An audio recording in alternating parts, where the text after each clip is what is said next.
പ്രണയിച്ച് നടക്കുന്ന സമയത്തും കല്യാണത്തിനായിട്ടുള്ള കാത്തിരിപ്പിലും തന്റെ പാർട്ട്ണറിൽ കാണാറുള്ള പോരായ്മകളെ ശ്രദ്ധയിൽപ്പെട്ടാൽ പോലും അതിനെ ചോദ്യം ചെയ്യാതെ തുടരും. ഒന്നുകിൽ അവർ നഷ്ടപ്പെടുമോ എന്ന് കരുതി, അല്ലെങ്കിൽ അതിന്റെ ഗൗരവം മനസ്സിലാക്കാത്തതുകൊണ്ട്. എന്നാൽ തെറ്റ് ചെയ്യുന്ന വ്യക്തിക്കോ എന്റെ പാർട്ട്ണർ എല്ലാം അറിയുന്നുണ്ട് എന്ന മട്ടിലായിരിക്കും തുടരുന്നതും. ഞാൻ ചെയ്യുന്ന പ്രവൃത്തിയിൽ അവർക്കൊരു പരാതിയോ പരിഭവങ്ങളോ ഒന്നുമില്ല എന്ന വിശ്വാസവും അവർ അതിൽ നിന്നും നേടിയെടുക്കും. അങ്ങനെ ആ റിലേഷൻ കല്യാണത്തിലെത്തി ഒരുമിച്ചൊരു ജീവിതം നിങ്ങൾ മുന്നോട്ട് കൊണ്ടുപോകുമ്പം പണ്ട് നിങ്ങൾ നിങ്ങളുടെ പാർട്ട്ണറിൽ കണ്ട ആ പോരായ്മകളെയും പരാതികളെയും ഒരു തരത്തിലും ജീവിതത്തിൽ അനുകൂലിക്കാൻ പറ്റാത്ത വിധം വീണ്ടും അരങ്ങേറിക്കൊണ്ടിരിക്കുമ്പം നിങ്ങൾ അന്ന് അതിനെ ചോദ്യം ചെയ്യും. അന്ന് നിങ്ങളുടെ പാർട്ട്ണർക്ക് നിങ്ങൾക്ക് നൽകാനുള്ള മറുപടി എന്തായിരിക്കും എന്നറിയോ?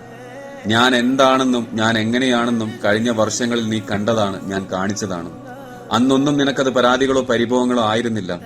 ഇന്ന് നിനക്കതൊരു പരാതി ആവുന്നുണ്ടെങ്കിൽ എനിക്കതിലൊന്നും ചെയ്യാൻ സാധിക്കില്ല. തുടരണോ വേണ്ടയോ എന്ന് തീരുമാനിക്കേണ്ടത് നീയാണ് എന്നായിരിക്കും. സോ തമ്മിൽ കാണുന്ന കുറവുകളെ നാളേക്ക് മാറ്റിവെക്കാതെ അന്ന് തന്നെ തുറന്നു പറയുക.